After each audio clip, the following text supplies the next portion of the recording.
like big time in here. Appreciate you guys all coming out. Thanks for being here. Great to be 4 days into preseason camp right now and enjoying this team and the progress that they're making and their attitude and how they go about their business. And it's been exciting. It's been obviously a thrill to be in our new facility. Just a spectacular facility, and there's almost like a sign, you know, we're not in there but 2 practices, and the rain's coming down like crazy, and we would have been out there with nowhere to go. But it didn't faze us, and really excited about it. Our players just, you know, training in there and practicing in there, and the whole thing is a big-time environment. So it's been a lot of fun. But as we move forward through preseason, you know, today's a player day off. Tomorrow we're back at it, and we're looking forward to continuing to take the next step and get towards the season. So with that, I'm happy to answer any of your questions. Can I just wait for the microphone, guys? We'll bring it to you. Just raise your hand. Coach, I know last year you talked about the development of your rooms and the positions and how you had to rebuild the rooms and get the talent in. Now that you have kind of the continuity of the depth, what's that like for you to now be able to develop it with a full season under your belt and head into this year? Well, it's exciting. I mean, you know, we've got talented players sprinkled throughout the roster. I think the challenge is to make sure that we keep those players healthy. The other challenge is to get our quarterback back feeling comfortable again. He's doing well right now, but I mean, you know, there's still a process there. So I think just, you know, getting everybody back together at one time to push forward. You know, I think that's going to be a process in training camp. We're not there yet, but we're working towards that, and we're excited about on both sides of the ball. I mean, we can get to the quarterback on defense, we can play in the back end, and on offense, you know, we can move the ball and score and you know, get chunks of yards. But I've said it a lot. I'm going to say it again. You know, a lot has to do with that trigger man, and so, you know, hopefully Anthony looks great, and hopefully he'll continue on his course back and be ready in the appropriate amount of time. Now, the good news is we got a couple of young guys there that we really feel good about, and they're getting an awful lot of work right now, and they're getting the bulk of it right now. So they'll continue to grow at a fast rate, which is, I think, very, very important, even though they really don't really have significant game snaps under their belt. Coach, talking about Anthony specifically, when he goes down and you know that he's got a big rehab in front of him, can you take us back to what sort of instruction you give him so that he can continue to develop in a way that when he comes back on the field, he's going to be as effective as you want him to be? Well, he's a ball guy. I mean, like, that's his world. And so, you know, when he got hurt, like anybody else, you know, they go through a little bit of a devastating period mentally, and that's understandable. But he was quick to get back on and say, okay, I'll get this done, get it behind me, and then every day I'm a step closer. And then in that process, I mean, he's there, he's in every meeting, he's all over it. And he is a pleasure to be around and coach, because I think he has that specialness to him. Not only is he a talented guy, but he really loves football, and he's a real leader. He's a kind of a Pied Piper kind of guy. You know, guys are attracted around him. So I mean, he kept that going. He was very, very, I mean, it wasn't like some guys sometimes can fade away just a little bit. I mean, maybe they're going through a little something over it, but not him. That never happened. He just kind of, and you know, through his rehab, every time there was an opportunity to do more, he did more, you know, and he's been exceptional. Honestly, he's ahead of schedule. Everything looks great. Throwing the ball, great. I mean, so just got to keep keep your fingers crossed and continue down that path, but there's no reason to believe that he won't be there. Now, the thing about it is that you know, like anything else, those positions, it's just the mentality of the whole thing and getting over that initial phase of, you know, full contact and everything else, you know, which obviously I'm not about to expose them to in training camp, you know, so that'll come when the season starts. In regards to that, does that sort of validate your choice to burn EJ's red shirt last year when, you know, he was, you know, somebody who could, you know, potentially, you know, stay off the field, but he gets hurt, and so Yeah. it, I mean, I don't want to act like, listen, that was a tough situation last year, as I addressed it last year. I brought, we sat down, EJ, his family. I mean, that was a very tough decision that I knew had the potential to go a whole host of ways. And so we all went into it with our eyes open. Does he have an opportunity here, potentially like anybody else? I mean, you never know what's going to happen, but, and also with the new rule structure that just came out, certainly will appeal that, and because the new rule structure came out for a lot of reasons, and one of them is, student-athlete welfare. And so it's really designed. In fact, there was a time when that was going to be a retro rule, and then that retro part came out of it and went active right now. But the intent originally of that rule was to make that retro. So I think, that story is not complete yet. But certainly, you didn't ask me this question, but someone probably will. That's the beauty of this new rule. And, I think it's great for the players. And I think it takes the burden off of some of these decisions that have to be made. And now the question becomes the strategy behind it, okay? And I think everybody is a work in progress with that, how they want to handle this new rule. I think, what we're going to do is we're going to evaluate those freshmen that are the most ready. And if the situation arises where we can get them into a game early to give them some experience, we will. And then you're going to have to manage each thing uniquely different, but there'll be a component to what you can leave towards the end of the year or the bowl game as well, okay? So there's a strategy here that's uncharted waters, but it allows these kids to play in 4 games and still not lose their year. So I think there's a lot of pieces to that have to come together. You're not going to put a guy that you're trying to give him some time, obviously, in a tight football game. And nor do you want to just randomly blow those 4 games either, right? So you want to be able to me, see if you maybe, because sometimes some people have a little better end on the front end of their schedule to maybe have that opportunity and give something there and then hold something on the back end.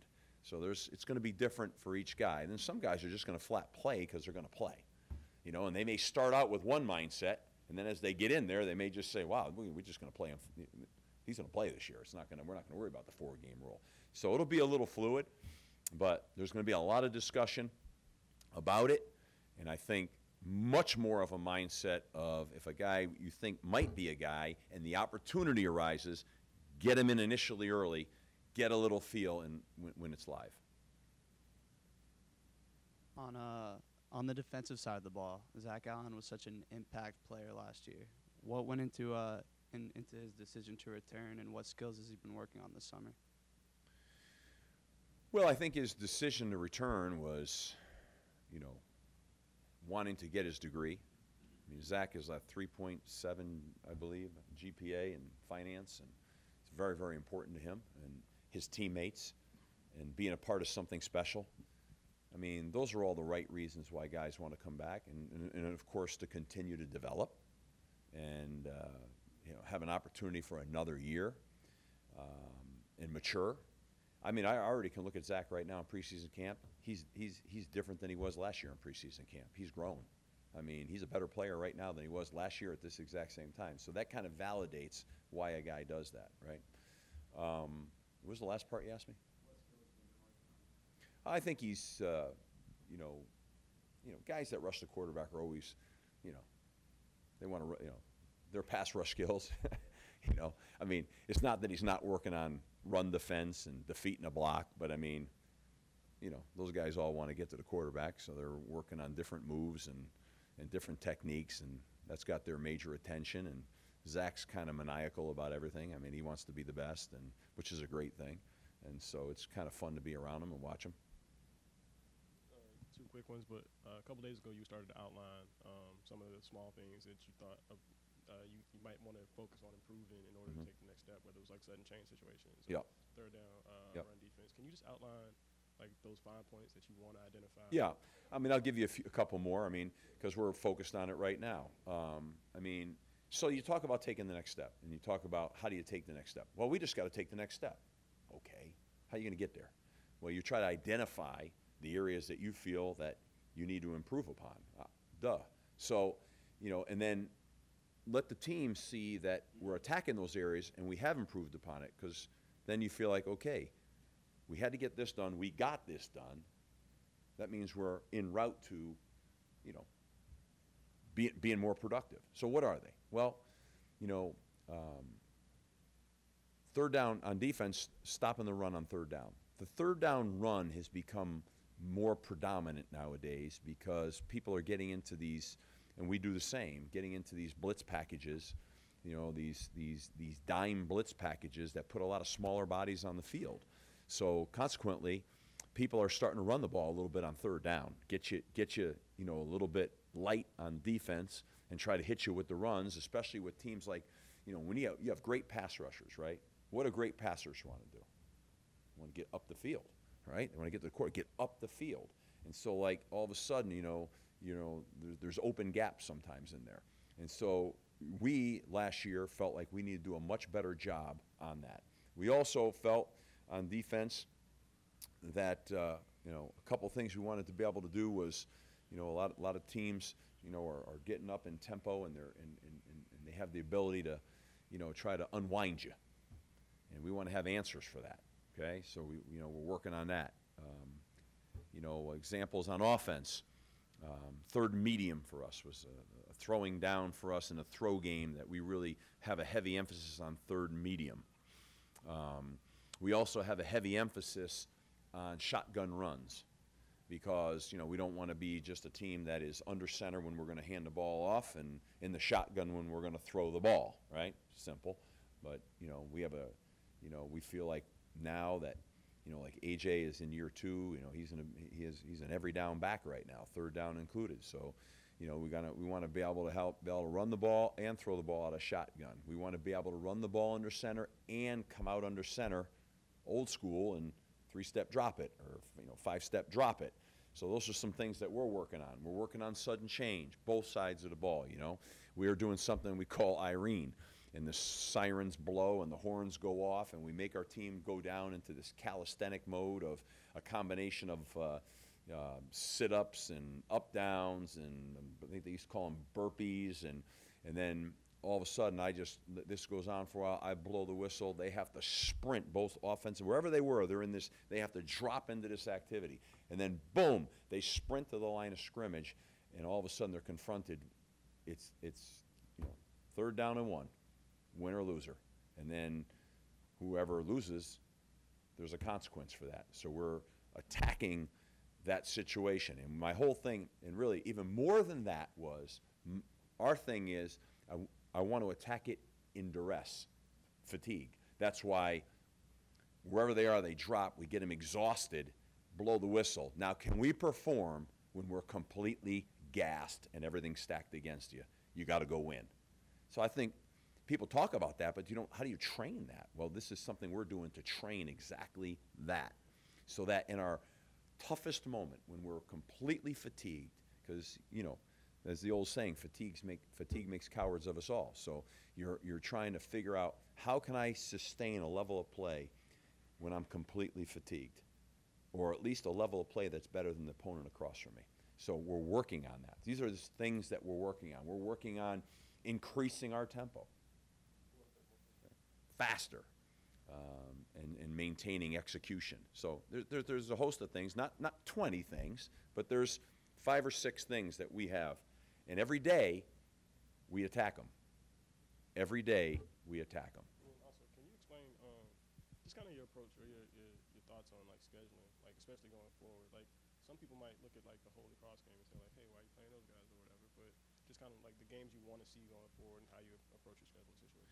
Well, I think, there's a few tiers to that question, but I'm kind of a believer, in non-conference games, I think it's good to have some regional geographical link in. You know, like I don't know that you got to travel across the world in a non-conference game. Okay, we play in a really, really great, tough conference, and we play on the toughest side of it. Okay, it's a challenge every day. So philosophically, I think, you know, certainly don't need to be traveling all over the place. That's an opinion. Okay, now it's easier said than done. It's not always easy to get games. I think you also are always trying to, you know, work your way through, you know, your non-conference schedule. You know, you're not trying to. We play enough Power 5 teams. We don't need to play multiple Power 5 teams in our non-conference schedule, right? And I'm not. I would say that consensus is pretty strong. Now, I think in the Big Ten, I think they have to play one more conference game or one more Power 5 game, I believe it is. You know, there's certain mandates that are coming from the conferences now.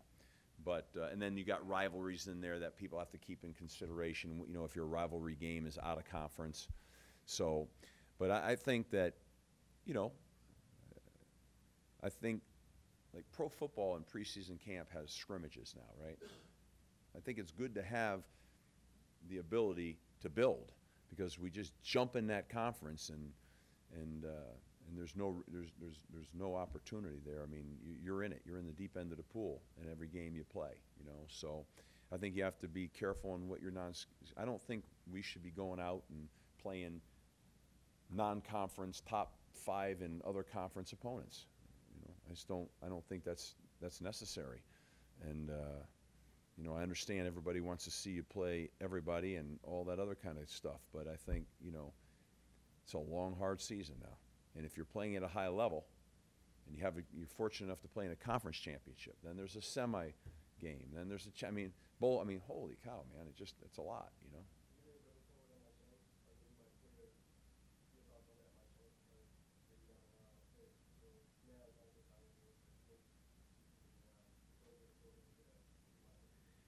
Well, you know, the most important thing is winning.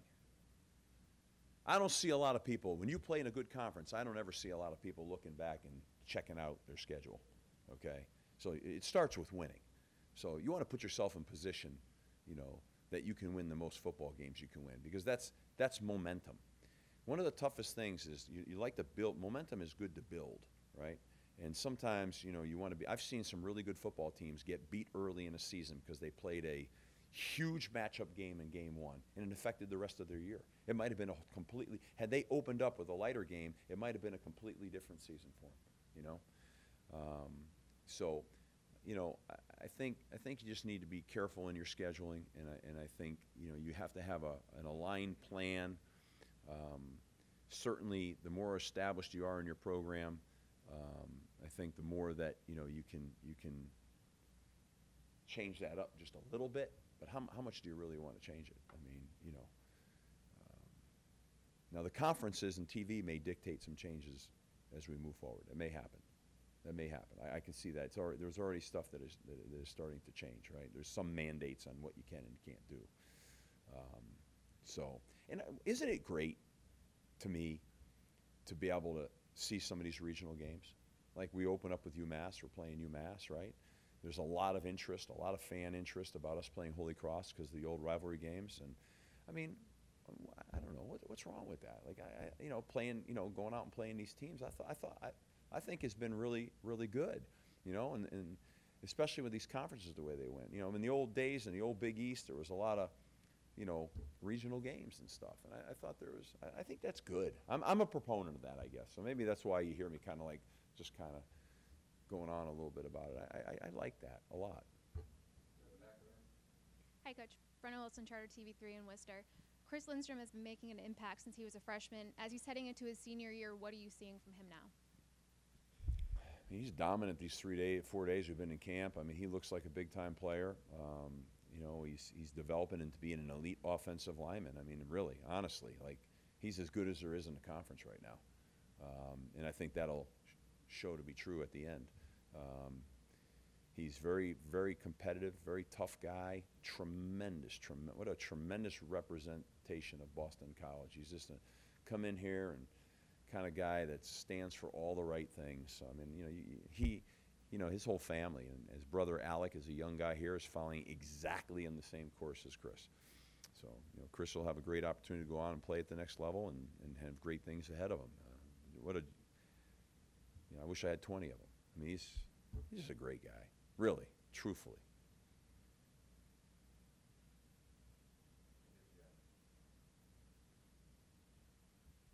Coach, you mentioned the regional rivalries, but your team, you recruit a lot of guys out of Massachusetts, Connecticut, down into New Jersey too. In terms of mining the local area, what does kind of getting the brand out in the regionalism do to help you guys out in terms of hitting your pipelines? I think I think it's great. You know, I mean, it's like you mentioned, like we played UMass, we played Connecticut, you know, Holy Cross, love to play Rutgers. You know, we obviously Syracuse play them as a rival game, interconference. We used to play Maryland. We played them in the bowl game. I mean, I think those things are all good things. You know, we're playing Temple this year. Temple's the Philadelphia Northeast team. I don't think we left any out, have we? That's about all of them right about there, unless I can't figure them. Maybe Penn State or something like that, you know. But, you know, I think it is good for interest, and I think it is good for recruiting, you know. And I think it is good for filling the stadium up. And, you know, part of this is probably that I'm a Northeast guy too, right? And I grew up in the Northeast, so like that's my, you know, even though I jumped out of I've been in the Big Ten and the SEC, I still fancy myself as a Northeast person. And growing up, that's the way it was. You know, you thought in terms of that. I thought that was pretty good. Again, I go back to when I was playing at Central Connecticut. We'd end our season, and every year we'd take a road trip. And every year, the road trip would be to come watch Boston College play Holy Cross. You know, so I was in a Division II school in Connecticut, and that's what we did, you know, because our world, especially back then, didn't extend that far out, you know. So that was a big trip, and it was a lot of fun. Take two more first to Adam, and then What type of leadership role have you seen out of Lucas Dennis in the secondary? It seems like the secondary as a whole has played really well. Yeah. What kind of leadership role do you see? Well, Lucas has been a great leader along with Will Harris, you know. Will Harris, I'm going to answer about Lucas, but sometimes Will Harris seems to be not as much conversation. Will Harris is a dominant player now. That's a big-time guy. Both of those guys are big-time guys. So Lucas and Will, you know, are the older guys in that group, and those were guys that, you know, have a lot of pride and came up in a group that has a lot of pride, you know, starting with Justin Simmons kind of set that course, and John and Cam and Ike, and now you have Will and you have Luke, and you know, and it's going to keep rolling. It's kind of a good deal. So Luke has done a great job. You know, what a role model. I mean, if you haven't spent a lot of time around Lucas Dennis, you should do that. I mean, he's a tremendous kid with a great personality, wonderful heart. So, like, how could you not, you know, who's a really talented player. So that makes usually for really good leadership skills. You know, you can look up to him as a role model, and as you can Will. And so I think there's a lot to that, you know. And program-wise, that's what's happening now. We have that in a lot of positions now. So that's helps you in your development of your team, as opposed to maybe when you get here, it's not quite that way, and so it takes time, you know, because you're refostering, you know, that whole development. And I think, you know, obviously going back, Tom O'Brien had that going pretty good here, where he had that scenario happening, where there's a lot of development within groups. You know, you talk to Ricky Brown on our staff, you talk to Josh Beekman, you talk to Rich Gunnell, and they'll all tell you that, you know, that's what it seems like right now. It's just a real opportunity for guys helping mature the guys, and it's kind of really fun to be around right now, you know. I don't think I've just never been around as good a group of guys in terms of talented, high character, love ball, not very distracted. I'll say that and something will happen, right? But, I mean, I'm just telling you, for 18, 17 to 22-year-old guys, I say it a lot, I guess maybe I should say it more, but if I'm a BC graduate, if I'm a BC fan, if I'm a BC alum, it's hard not to be real proud of the guys that are representing your football program right now. I mean, the players. It's hard not to be. They're outstanding, you know. They really are. Coach, some positions, obviously, there's a healthy gap between the starter and the second string. You know, Lindstrom's your guy. You know, AJ's your guy. You know, Lucas is your guy. Is quarterback, is that a position when Brown is healthy, he's your guy, and then the other guys are a distant number two, and there's no issue? Or is a guy like Perry, is he in the mix or pushing a Brown, or no? Is it a Dillon, Lindstrom, Dennis type of gap? That's a good question. I think EJ and Mac McDonald are competing like crazy right now, and they're very talented, and we're excited about them. Anthony Brown's our starting quarterback. That's not open for debate right now. Now, if Anthony Brown doesn't play so well, I guess we'll start having that conversation. But Anthony is clearly our starter, and we love the fact that we have two guys that are as talented as the guys we have that are pushing every day. Your program is healthy when you have competition within positions. Chris Lindstrom's a heck of a football player. He is our starting right guard right now, okay? But we've got other guys on the offensive line that are playing at a high level as well. Ben Petrullo's playing at a high level, and John Baker, et cetera, et cetera. The difference now is at a lot of all over the field that's happening. It's not just like, you know, we don't just drop off because we pull a couple of guys out of there for whatever reason. It's not the case. I'd say the one position that I'm looking to see the depth respond right now is at the pass rushers.